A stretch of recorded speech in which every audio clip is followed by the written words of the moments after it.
আজকের আমি বানাবো কাশ্মীরি আলুর দম। হঠাৎ করে ঘরের সবাই বলছে রাতে রুটি খাবে, তারপর ভাবলাম রুটির সাথে কি করা যায়।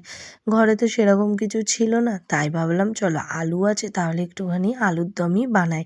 রুটির সাথে আলুর দম বেশ ভালোই লাগবে। ফার্স্টে আমি এখানে জিরে আর শুকনো লঙ্কা ফোড়ন দিয়েছি।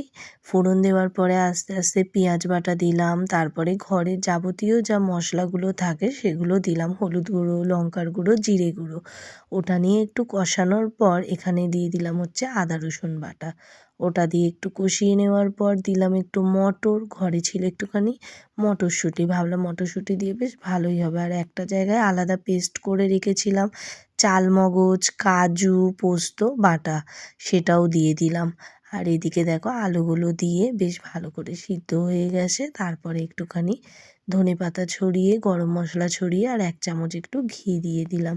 তো আমার তৈরি হয়ে গেল আজ রাতের ডিনার। তো কেমন লাগলো কমেন্ট বক্সে জানিও।